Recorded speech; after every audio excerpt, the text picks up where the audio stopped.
Sebelum lanjut nonton video ini, jika kalian suka dengan channel Pegawai Jalanan, silahkan kalian support kami dengan cara subscribe dan klik tanda loncengnya.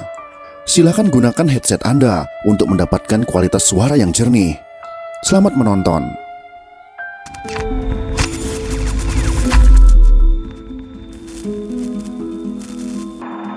Bahwa saya sebagai mandataris daripada MPRS merangkul kepada PKI. Bahwa saya sebagai pemimpin besar Revolusi Indonesia merangkul kepada PKI.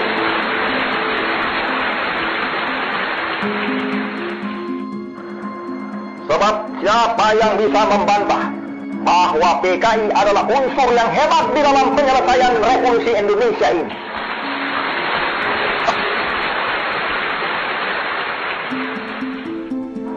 Tadi telah disitir oleh kawan Aini. Apa sebabnya menurut pendapat saya PKI menjadi besar? PKI Dotro. Dotro itu, lihat tangan saya loh. Menjalar, menjalar, menjalar, menjalar. PKI menjadi kuat. PKI menjadi sekarang beranggotakan 3 juta. Pemudanya 3 juta, simpatisannya 20 juta. Apa sebabnya PKI demikian? Ialah oleh karena PKI adalah konsekuen progresif revolusioner. Setelah pembantaian yang terjadi pada pemberontakan PKI Madiun, pemberontakan oleh PKI kembali terjadi pada tahun 1965. Pemberontakan tahun 1965 adalah pemberontakan yang lebih terorganisir daripada pemberontakan yang terjadi di Madiun pada tahun 1948.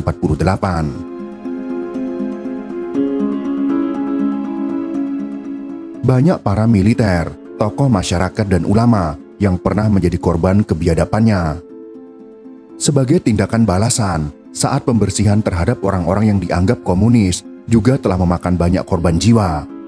Sesudah Letnan Kolonel Untung mengumumkan pembentukan Dewan Revolusi melalui RRI Jakarta pada tanggal 1 Oktober tahun 1965, para petinggi ABRI dan beberapa tokoh sudah mengendus telah terjadi kudeta yang dilakukan oleh Partai Komunis Indonesia atau PKI. Amarah rakyat mulai berkecamuk ketika kemudian diketahui 6 orang jenderal telah diculik dan kemudian dibunuh di lubang buaya. Oleh para pelaku kudeta, gerakan ini diberi nama Gerakan September 30 atau disingkat dengan Gestapu atau G30S.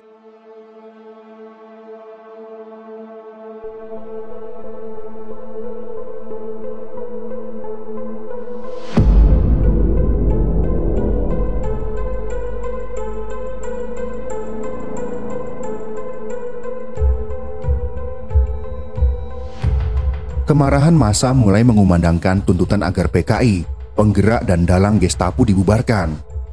Dendam sebagian masyarakat terhadap PKI seperti menemukan momentumnya dengan cara menuntut pembubaran PKI. Dendam terhadap partai pimpinan DN Aidit itu sudah lama tersimpan, bahkan ada yang telah menyimpannya dalam hati sejak pemberontakan PKI di Madiun pada tahun 1948 yang dipimpin oleh Musso.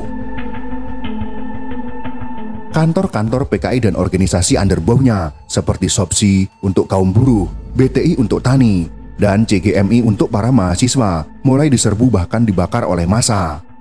Unjuk rasa massa ini tidak hanya di Jakarta saja, tetapi juga terjadi hampir di seluruh daerah di negeri ini.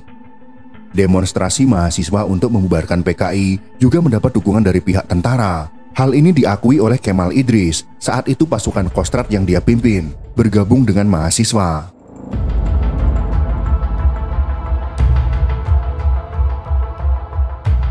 Mahasiswa lalu mengepung istana kepresidenan dan menyuarakan tritura atau tri tuntutan rakyat.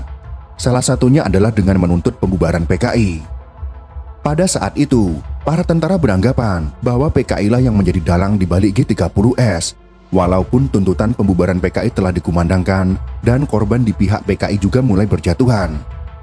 Bung Karno sebagai Presiden Republik Indonesia saat itu dan juga sebagai pemimpin besar revolusi, belum juga bersedia bertindak untuk membubarkan PKI.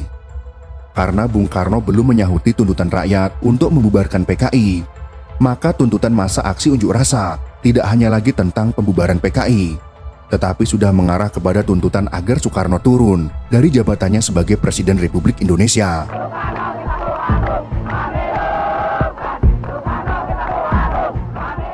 Secara politis sesudah Oktober tahun 1965, posisi Soekarno sebenarnya masih cukup kuat.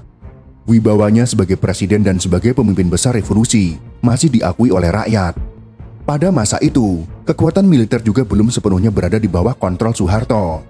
Masih banyak satuan-satuan militer yang masih menjadi loyalis Soekarno. Tetapi lama-kelamaan, wibawa Bung Karno mulai memudar. Hal ini disebabkan karena Soekarno tidak mau membubarkan PKI.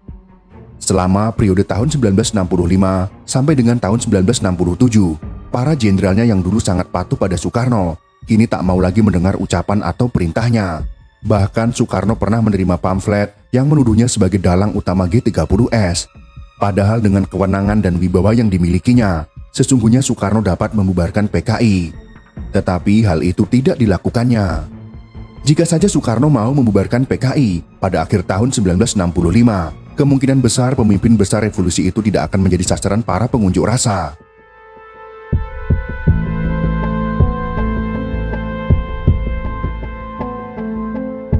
Puncak jatuhnya pemerintahan Presiden Soekarno terjadi setelah keluarnya surat perintah 11 Maret atau dikenal dengan Super Semar. Soeharto lalu mengambil alih kekuasaan. Tidak hanya itu, Soeharto juga membubarkan PKI dan menangkap 15 menteri Soekarno yang dituduh terlibat G30S PKI. Soekarno bukannya tak melawan, Soekarno sempat berpidato. Namun pidato Soekarno yang dulunya selalu dielu-elukan, seolah tidak ada artinya karena situasi politik sudah berubah. Walaupun demikian, hingga detik-detik terakhir masa pemerintahannya, Soekarno tetap bersikeras tidak mau membubarkan PKI. Alasan mengapa Presiden Soekarno tidak mau membubarkan Partai Komunis Indonesia akhirnya terungkap. Alasan utamanya adalah konsep politik Nasakom yang Soekarno gaungkan pada dunia. Soekarno tidak mau membubarkan PKI karena sejak awal Soekarno melihat bahwa komunis adalah sebuah kekuatan yang diperlukan untuk menggerakkan dan memelihara revolusi Indonesia. Pandangan yang demikian ternyata sudah lama dianut oleh Soekarno. Di dalam buku Di Bawah Bendera Revolusi Jilid Pertama, ditemukan artikel yang ditulis Soekarno pada tahun 1926. Pada artikel yang bertajuk Nasionalisme, Islamisme, dan Marxisme, Soekarno mengatakan, "Keinsyafan akan tragik inilah pula yang sekarang menjadi nyawa pergerakan rakyat di Indonesia kita, yang walaupun dalam maksudnya sama, ada mempunyai 3 sifat, yaitu nasionalistis, islamistis, dan marxistislah adanya." Pandangan Soekarno yang dikemukakannya pada tahun 1926 ini kemudian diwujudkannya sesudah Indonesia merdeka dalam bentuk Nasakom, yaitu nasionalis, agama, dan komunis. Soekarno melihat ketiga aliran ini dapat dan seharusnya dipersatukan menjadi sebuah kekuatan untuk terus memutar roda revolusi Indonesia. Jika Soekarno membubarkan PKI di tahun 1965, hal itu sama saja dengan menghilangkan atau membuang sebuah komponen penting dalam revolusi, yaitu komunisme. Artinya Soekarno akan mengingkari sendiri dalil revolusi yang telah lama ada dalam pikirannya. Perlu diingat pada masa itu, Soekarno mengatakan, revolusi belum selesai, dan untuk menggerakkan revolusi itu, kekuatan Nasakom harus bahu-membahu. Alasan Soekarno tidak mau membubarkan PKI karena ideologi Nasakom juga dijelaskan oleh Soeharto. Menurut Soeharto, Soekarno akan menggunakan kekuatan PKI untuk mempersatukan Indonesia. Oleh karena itu, Soekarno tidak akan menghapus PKI setelah G30S PKI, walaupun ada desakan dari rakyat. Apalagi Soekarno telah mengeluarkan konsep ideologi baru, yaitu Nasakom, nasionalis, agama, dan komunis, yang telah digaung-gaungkan Soekarno, tidak hanya di dalam negeri, tetapi juga di panggung internasional. Konsep Nasakom disampaikan dalam Konferensi Asia Afrika di Bandung, Jawa Barat pada tahun 1955 dan juga di Sidang Umum Perserikatan Bangsa-Bangsa atau PBB. Konsep Nasakom tersebut tidak hanya ke dalam negeri, tapi juga sudah dijual ke luar negeri melalui pidato beliau di Persatuan atau Perserikatan Bangsa-Bangsa. Ketika disampaikan bahwa rakyat yang menghendaki pembubaran PKI, Soekarno mengatakan, "Har, kamu harus tahu bahwa saya ini bukan hanya pemimpin Indonesia, saya ini pemimpin dunia." Soekarno pun melanjutkan, "Saya sudah terlanjur menjual konsep Nasakom itu kepada dunia. Sekarang saya harus bubarkan PKI, berarti saya kan harus cabut konsep saya itu. Jadi mau diletakkan di mana muka saya ini?" Ucap Presiden Soekarno yang diceritakan oleh Soeharto.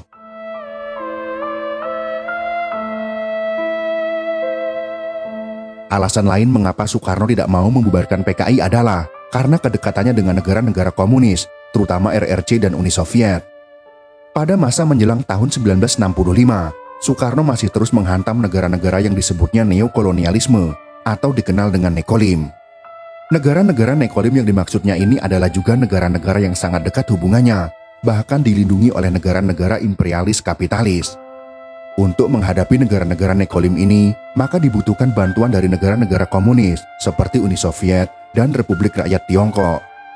Pada masa sebelum Oktober tahun 1965, Soekarno meningkatkan kerjasama dengan RRC dan negara Korea Utara.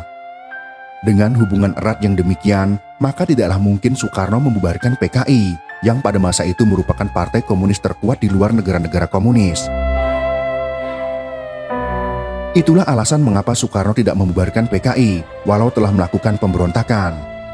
Dengan ideologi Nasakom, Soekarno berusaha membuat sebuah negara yang kuat dengan bersatunya ketiga ideologi tersebut, walau mungkin masih ada alasan lain sehingga Soekarno tidak mau membubarkan PKI. Tetapi sejarah mencatat, karena PKI tidak dibubarkanlah, maka berbagai unjuk rasa semakin marah. Profesor Salim Said menceritakan, pernah ada upaya dari Soekarno membubarkan PKI, tetapi akan membuat partai baru yang juga berhaluan komunis. Cerita ini beredar tidak lama setelah peristiwa Gerakan September 30 atau Gestapo. Pada tanggal 11 Maret tahun 1966, Soekarno telah menyerahkan pimpinan negara kepada Soeharto. Sejak saat itu pula lah, Soeharto secara de facto telah menjadi pemimpin negara dan menjadikan PKI sebagai partai terlarang. Setelah pembubaran tersebut, perlahan-lahan Nasakom tidak pernah terdengar lagi di Indonesia. Itulah sekelumit pembahasan tentang alasan Soekarno tidak mau membubarkan PKI. Semoga informasi ini bisa bermanfaat untuk kita semua. Jika kalian suka dengan video ini, silakan berikan jempol ke atas. Dan jika kalian menganggap video ini bermanfaat, maka bagikanlah untuk teman-teman Anda yang lain. Terima kasih sudah menonton.